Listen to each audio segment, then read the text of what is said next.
Now, that dip is more dangerous than I think we realize. So if you look at some of the research on afternoons, what you see here is it's pretty remarkable.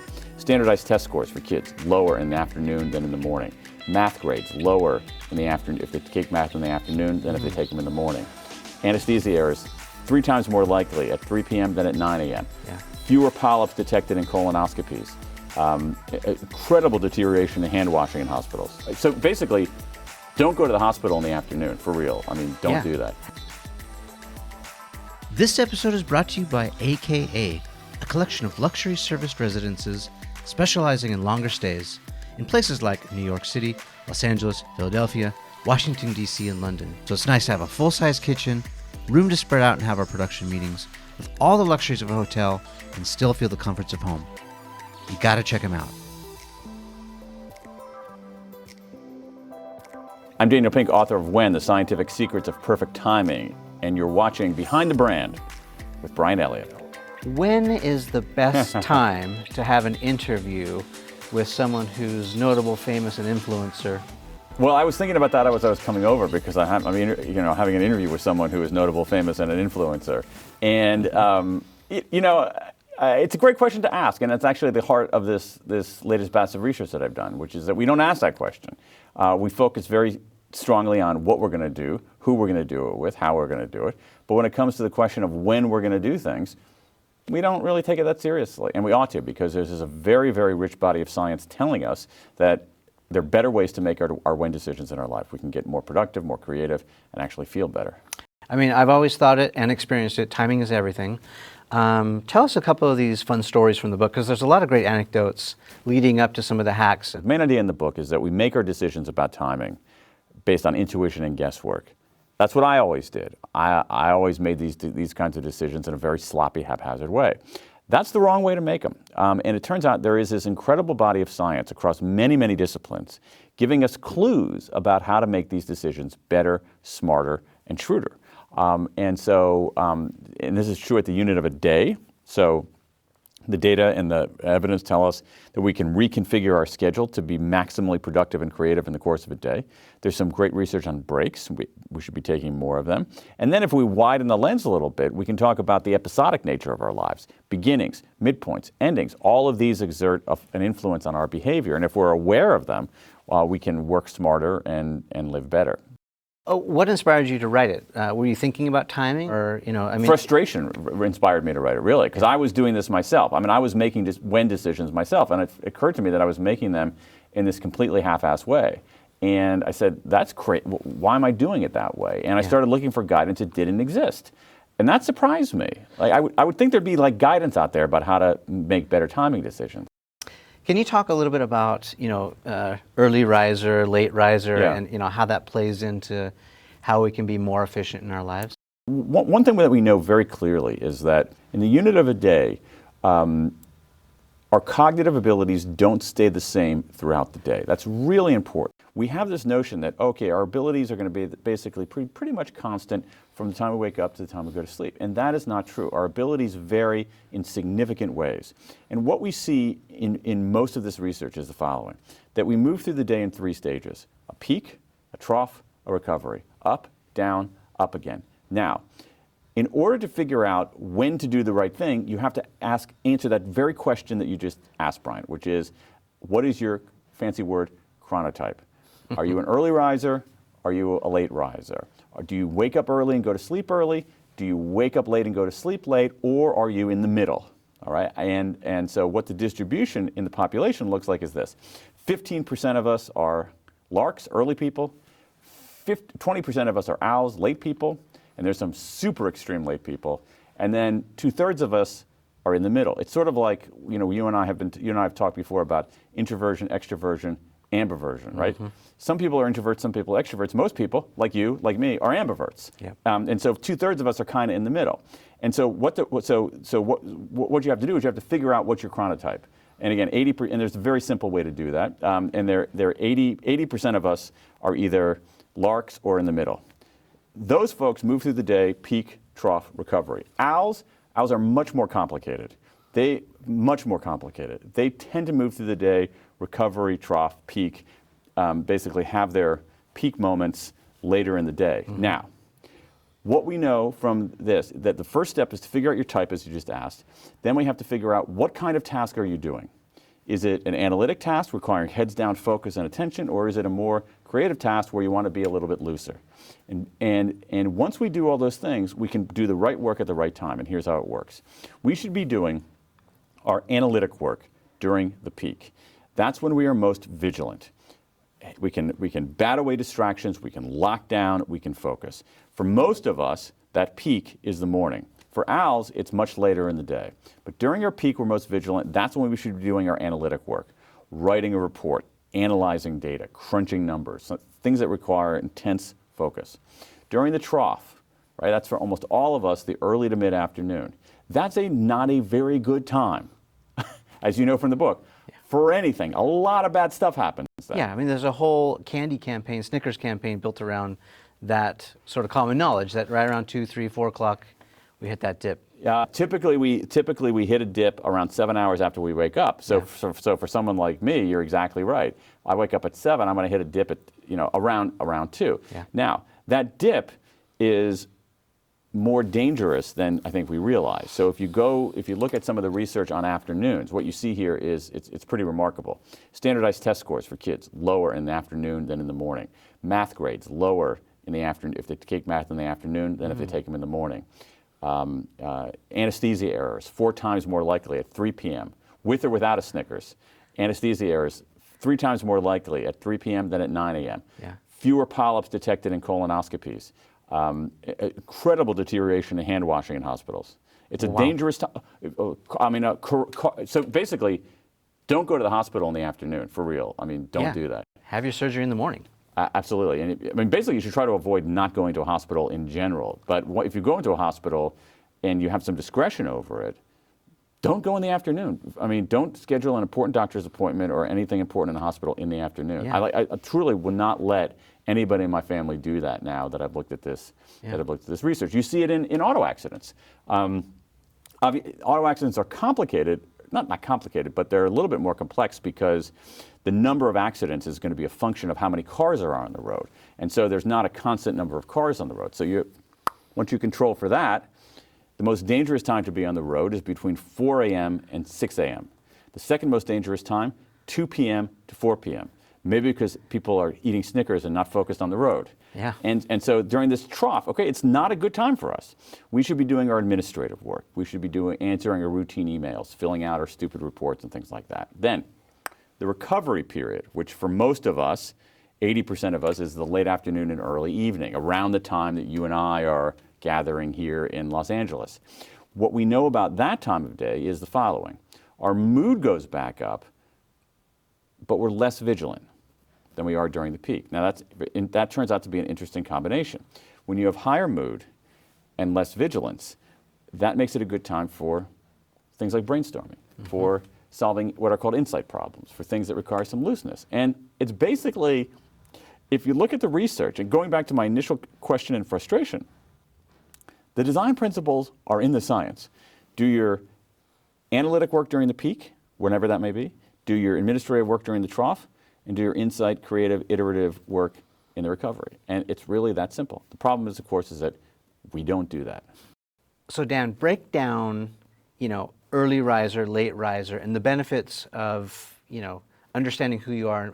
Help us understand what that looks like. That's actually the first step in figuring out the right time of day to do certain kinds of tasks. So what you're talking about, Bryan, is something called a chronotype. It's basically, what's your inclination? Do you wake up early and go to sleep early? Do you wake up late and go to sleep late? Or are you in the middle? And actually figure out yours right now if you wanted to. Yeah, so I get up, I'd say, right around 6:37 a.m. I go to sleep kind of late, between midnight, maybe right around midnight. Tell me about a day, a free day, a day when you don't have to get up to an alarm clock. Okay, you're not massively sleep deprived, but you don't have to get up to an alarm clock. And those kinds of days, what time would you typically go to sleep? I would go to sleep around probably 11. 11, okay. Yeah. And then what time would you typically wake up? My body seems to wake up right around 7-ish. Okay, great. So 11 to 7. So what we're trying to do here is a very back of the envelope way to figure out your chronotype. And 11 to 7, so what we're trying to do is figure out your midpoint of sleep. So your midpoint of sleep, if you're 11 to 7, is 3 a.m.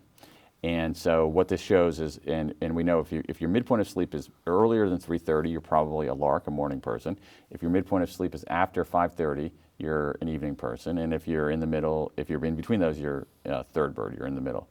And so you are sort of not an extreme lark, but you're a lark, I would say, morning person, okay? So 15% of people are like you, morning people.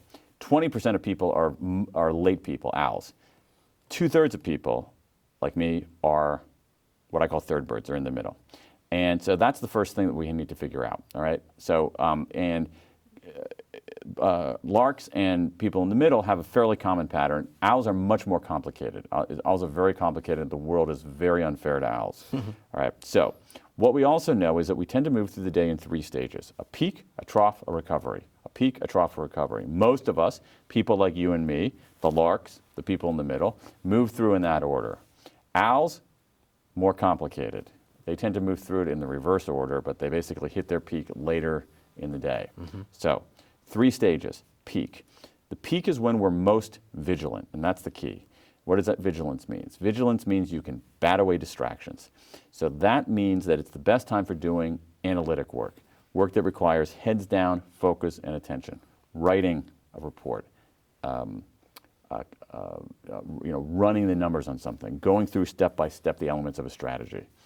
During the trough, the early to mid-afternoon, that's not good for very much. That's a very, very dangerous time. You see decreases in test scores in schools.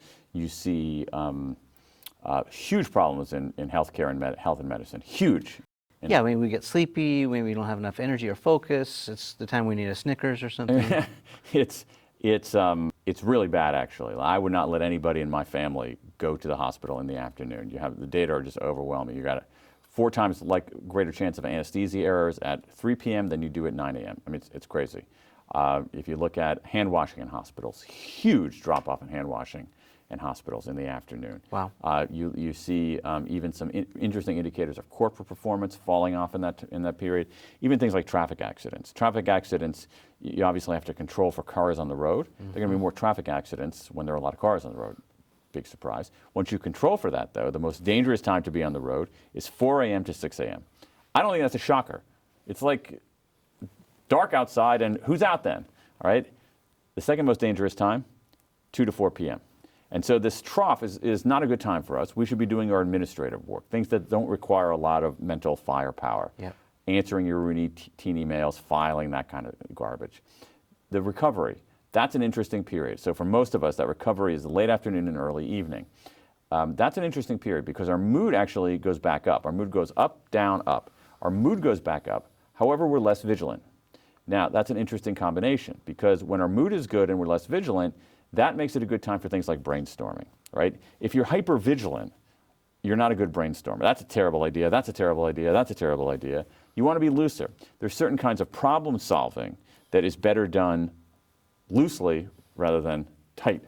And so we should be doing our what are called insight problems during that period. And that's basically it. Analytic work during the peak, administrative work during the trough, and insight work during the recovery. It's that simple. And again, if you're an owl, what it means is that you want to do your analytic work during your peak, which is going to be later in the afternoon, probably beginning. You and I are talking about 4 in the afternoon.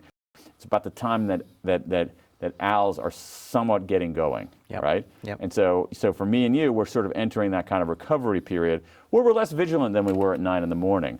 But our mood is, we're out of the trough, so our mood is a little bit better. It actually makes it, no joke, it makes it a good time for an interview. In fact, when I do my interviews, when I'm in your seat doing interviews for books and things like that, I usually schedule my interviews for late in the afternoon and early evening because my interviews are sort of like yours. We're not investigative journalists. We're not trying to catch people, trap people. We're just trying to say, hey, what do you think about this? What do you think about that? Analytic, peak. Administrative, trough. Insight, recovery. It's that simple. Yeah, so it makes me think about a couple different things. I mean, I would assume that anything that involves human error or human judgment, whether it's being a doctor or driving a car, but I also think about booking my flight. So maybe because a lot of that's automated, probably don't have to worry about. And unless if you're flying like a commercial airline, You don't have to worry about it. Okay. Those pilots, those people in the front, Yeah. they're there to talk to you. They're there basically to get the plane off the ground and Yeah. land it, and then once it's in the air, Yeah. So no problems there. the computers take over. That's why it's so safe. Yeah. But if you Well, have, that's one reason it's so safe. I mean, but maybe a lot of people watch this have got a kid in high school Yeah. or college, and they're taking their math classes. Or at least have a choice of when they take them. Take those classes up early in the morning. You're saying. Well, there's a little bit of a confounding thing for high schoolers and teenagers, which we can get to in a moment. But certainly for elementary school students, there's no question in the research that kids do better on those kinds of subjects, especially math, earlier in the day rather than later in the day. There's some great piece of research from University of Chicago looking at 2 million students from the LA Unified School District. And what it found is that kids who took math in the morning learned more math, had higher GPAs, did better on their standardized tests. It's because they're able to lock down and focus. Now, when you get to, well, we can talk about teenagers later. Teenagers are a little bit more complicated because of some changes going on in the body. But in general, this is exactly the point that I'm trying to make in this book, which is that we should be having this conversation, and we don't. Yeah. I'll give you an example, Brian. Meetings in organizations. How do we schedule meetings in organizations? When we schedule meetings in organizations, we use only one criterion, and that is availability. Right. Is it open? Who's available, and is the room open? Precisely. We don't say, is this a meeting where people need to be creative and loose and iterative? Is this a meeting where people need to be locked down and focused and analytical? Is this purely administrative? Do we have the larks like Bryan here? Do we have owls like Maria? Do we have, middle people like Dan? We don't even ask those questions. We just say, who's available and is the room open? And that's a huge mistake. So how could things change? I mean, how do you do that in an organization that has more than 50 people? I mean, do you do this kind of like Myers-Briggs style categorization? You make sure that everyone, understands who each other is? It's unlike Myers-Briggs because this is actually based on real science. Myers-Briggs is not. And I think what you want to do is you want to give people more liberty in doing the right work at the right time. Is there any implications of sharing your, whether or not you're early riser or late riser? Is there any privacy implications that I can think I of? don't know, because in most workplaces you're giving up your Social Security number anyway, and they're taking taxes out. So I think you forfeit a certain amount of privacy when you walk through the doors of when you walk through the doors of a big company. You certainly forfeit privacy when you turn on your phone. I mean, if the truth is, if you want to live completely off the grid, you can probably follow your chronotype to your heart's content. Well, I like the idea, especially, and there's other color coding systems. Well, he's a red and she's a yellow, whatever that stuff is. I would rather do this. Let's say that you're my boss. All right, here's what I would rather do. I would rather have you say, Dan, when in the day do you think you do the best kind of work? Do that. You don't have to do a Myers-Briggs kind of assessment. You can use what's called the Munich Chronotype Questionnaire, the MCTQ, which is a validated assessment for measuring chronotype. You basically get very similar answers to that back of the envelope thing that I did. And so let's say you're a boss of someone like me, all right? And what you should do is you should allow me to do my uninterrupted analytic work during my best time. So what you shouldn't do, and a lot of management is what should I not do? What you shouldn't do is you shouldn't call people like me into a meeting at 9:30 in the morning about the travel voucher policy. Right. Because what you're doing is you're taking an administrative task and you're squandering my best time. By the same token, if you have Kevin or Tony who are here working with us, and let's say that they're late people, don't make Kevin and Tony come into an 8 o'clock meeting.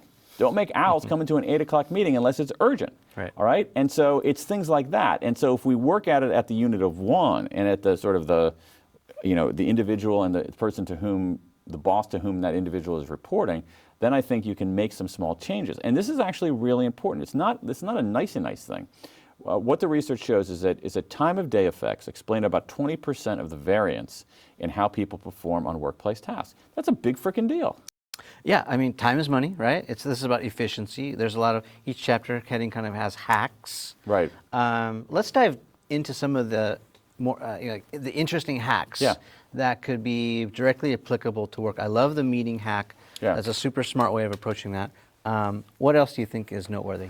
Well, so I think part of it is actually knowing your chronotype and being able to follow this relatively simple set of design principles on putting the right work at the right time. So that's one important thing. Another important thing is what we know from the research is the importance of breaks.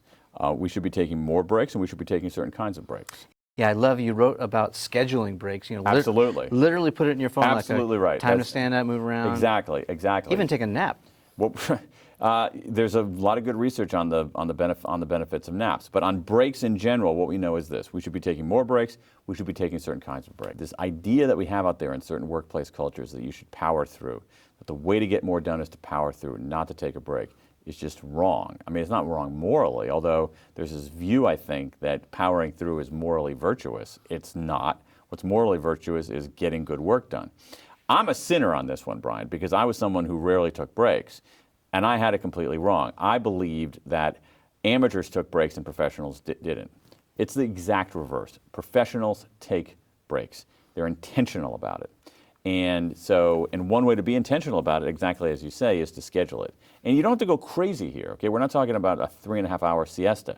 We're talking about scheduling a 15-minute break. And what we know about breaks, the design principles of breaks, are very straightforward.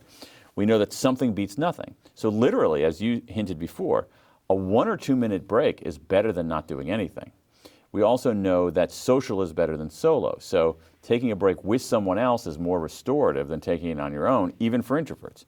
We know that moving is better than stationary. I think that, you've done stuff on sitting and the dangers of sitting. We know, so that's a pretty obvious one. Yep. We know that outside is better than inside. There's some interesting research on the replenishing effects of nature.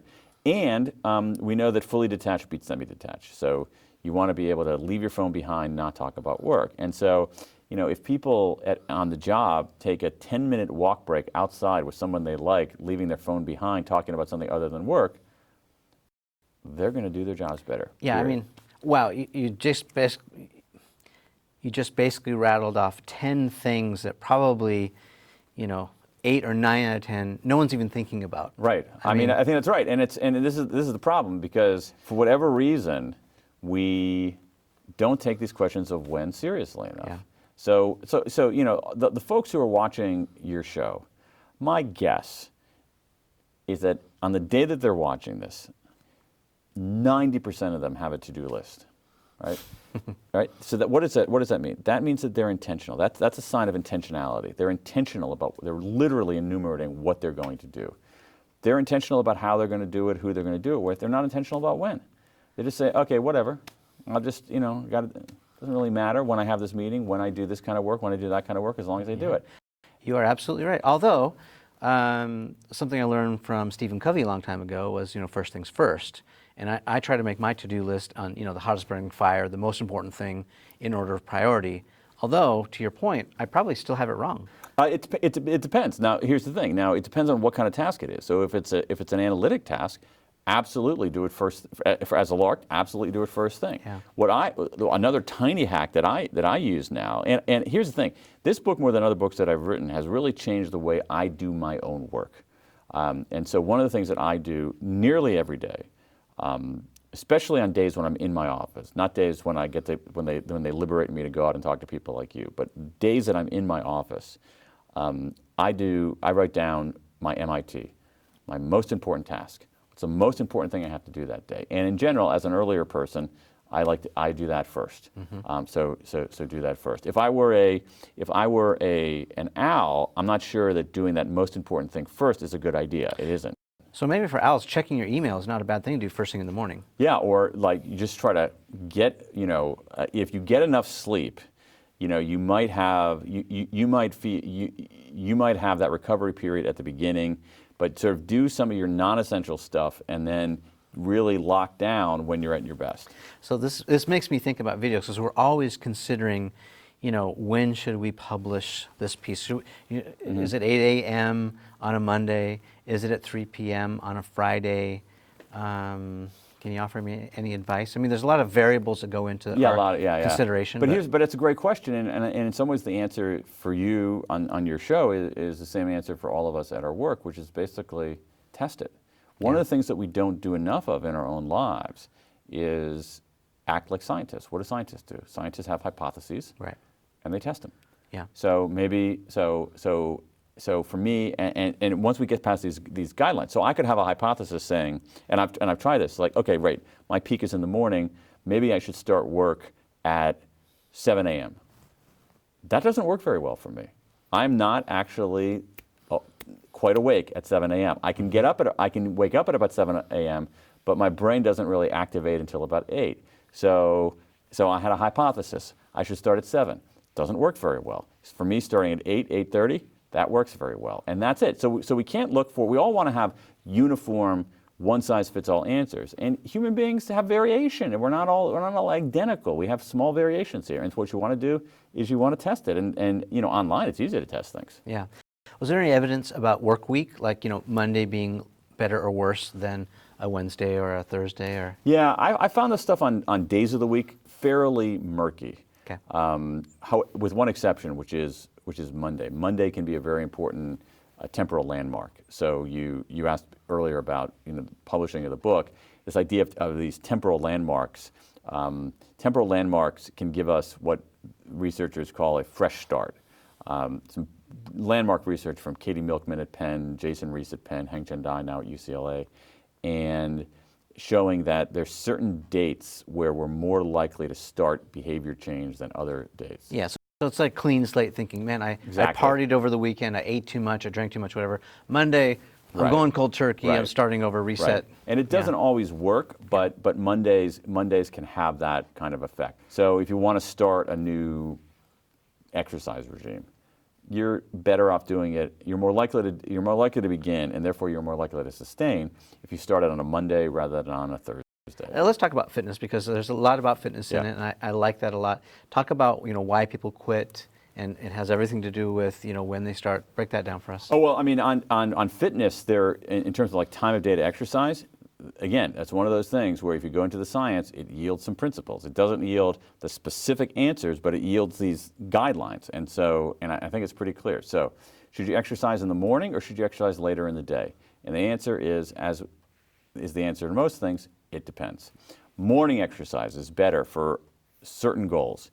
It's better for losing weight. We burn off more calories in the morning, the right kind of calories, than we do later in the day. Yeah, and you talked about not eating breakfast versus eating breakfast. Right. Of course, if you want to burn more fat or calories, do Exactly. it before breakfast. Exactly. Yeah. So morning exercise seems to be better for weight loss. It seems to be better for habit formation. I think that's because you're less likely to get interrupted by life at 7 in the morning than you are at 5 in the evening. Yeah. And then also exercise. I mean, exercise is so good for you. Exercise gives us a pretty enduring mood boost. And if you exercise late in the day, you end up sleeping away some of that mood boost. If you do it in the morning, you get the mood boost throughout the day. That's the case for morning exercise. The case for evening exercise is just as good, but different. Evening exercise is better for avoiding injury because we're literally, we have changes in body temperature, so we're literally more warmed up. Evening exercise is better for performance, it seems. Our lung function is higher. Our hand-eye coordination is better that time of day. There are a disproportionate number of world records and speed events that are set between 4 p.m. and 7 p.m. Yeah. And this is what works for me, is people who exercise in the late afternoon and early evening tend to enjoy it more. They find it less effortful, and probably again because of body temperature means they're more warmed up. So it really, so what I have done is I found morning exercise kind of effortful, not that enjoyable. Whereas evening exercise, I feel great. I mean, it feels, I feel like I'm not, straining myself. And of course, the older I get, the more I'm at risk of injuries and things like that. So for me, on balance, better off doing it late afternoon and early evening. Let's go back to a sales question, because I know you've studied a lot about sales as well. Probably a lot of people who are watching this too are marketers, and they're trying to either send an email or they have an ad going. Yep. What is the ideal time to reach that decision maker? Let's say that she's in the C-suite and you want to call or send something. Again, my big answer would be test it, as always. And so on email, very easy to test those kinds of things. My longer answer would be there is some research on decision making, and what it shows is this. When people make decisions, they come into the encounter with a default decision, and that default decision is usually no. So you're going to ask, I mean, it is. Yeah. So you're trying to sell somebody something, and their default answer, no, I'm not going to buy that. Yeah. You ask your boss for a raise, no. All right. So the default answer is no. So the question then becomes, are there different times of day, different situations, different temporal moments when people are more likely to overcome the default? And the answer turns out to be yes. Seems like earlier in the day and immediately after breaks. See, this is where it gets interesting for me. People are more likely to overcome the default. Now, what does that mean? I don't want to oversell this, because what we're talking about here are probabilities. So let's say you're selling something to the C-suite, a C-suite prospect, and you have a meeting, earlier in the day rather than later in the day. So let's say that, later in the day, let's say you have a 7% chance of succeeding, all right? And let's say that if you do it at the right time, you can dial it up to a 11% chance, okay? If you have 11% chance, and this is advanced math for us, you have an 89% chance of failing, all right? It's still not likely to work. Yeah. But I will take 11% over 7%, especially when I'm doing it again and again and again and again and again. Eventually, the law of large numbers will work to my advantage. So all we're doing here is we're trying to twist the dial a little bit more in our favor. Well, and again, to zoom out a little bit, it's about being more strategic about timing. Right, absolutely. It's brilliant.